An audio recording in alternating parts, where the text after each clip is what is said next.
Hello everyone, তো সবাই কেমন আছো? আশা করছি খুব খুব খুব ভালো আছো, সুস্থ আছো। আর আমিও ভীষণ ভালো আছি। তো তোমাদের সামনে একটা ছোট্ট ব্লগ নিয়ে চলে এসেছি। আর সবার প্রথমেই বলি, এটা কিন্তু বর্গভীমা মন্দির তমলুকের। তো আজকে এটা ছিল অক্ষয় তৃতীয়ার দিন, মানে অনেক আগে, অনেক দিন আগের ভিডিও এটা।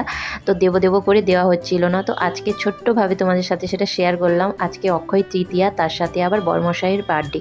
তো সকাল সকাল একদম মেয়েকে রেডি করে স্কুলে পাঠিয়ে দিয়েছিলাম। তারপরে বেরিয়ে পড়েছি দুজনে পুজো দিতে। আর ভেবেছিলাম ভীষণ ভিড় হবে, কিন্তু না, খুব একটা ভিড় ছিল না।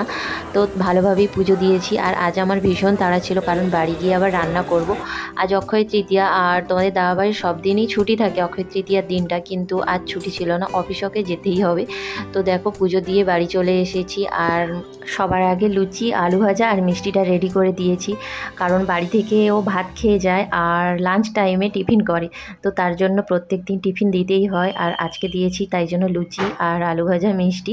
আর এখন এই দিকে দেখো, তাড়াতাড়ি করে আমি রান্নাবান্নাগুলো সব সেরে নিচ্ছি। আর মেয়ে ওইদিকে স্কুল থেকে এসে কেক কাটছে, কারণ রাতের বেলা ঘুমিয়েছিল। তো তোমার দাদা ভাই আর আমি দুজনেই কেকটা কেটেছিলাম। তো এখন রান্নাবান্না কমপ্লিট করা হয়ে গিয়েছে, আর তোমাদের দাদা ভাইকে খেতে দিয়ে দিয়েছি, কারণ একটু পরেই অফিস যাবে। তো চলো, কী কী রান্নাবান্না করেছি সেটা ওর মুখ থেকে শুনে নাও। তো কী কী আছে বলো।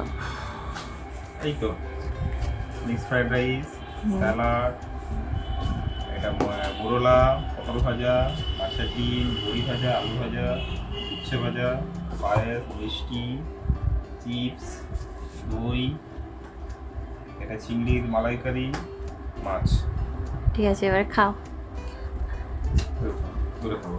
মামা মামা বাবাইকে খাইয়ে দাও, মামা পায়েসটা খাই দাও। মামা মামা সে নিজে খেয়ে নিচ্ছে, দেখ পেটু কোথা খারাপ। খাইয়ে দাও মামা, বাবাইকে খাইয়ে দাও। তুমি খাবে?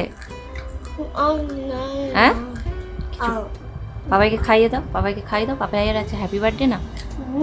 কার হ্যাপি বার্থডে? পাপাইয়ের না, বাবা বেটি। তো তারপরেই ব্যাগ গুছিয়ে চলে যাচ্ছি শ্বশুর বাড়ি। আর অফিস থেকে বাড়ি ফিরে আসতে প্রায় 4টে সাড়ে 4টে বেজে গেছিলো। আর আমরা এইদিকে রেডি ছিলাম। তো আমরা এখন দেখো বাইকে হয়ে যাচ্ছি। আর বাসে ভিড়ভাড়টাতে একদম পছন্দ হয় না, আর তোমাদের দাদাভাইও আমাকে ছাড়ে না বাসে। তো পুরোটাই আমরা বাইকে করে যাই, যেতে প্রায় 1-1.5 ঘন্টা বা আরও একটু বেশি সময় লেগে যায়।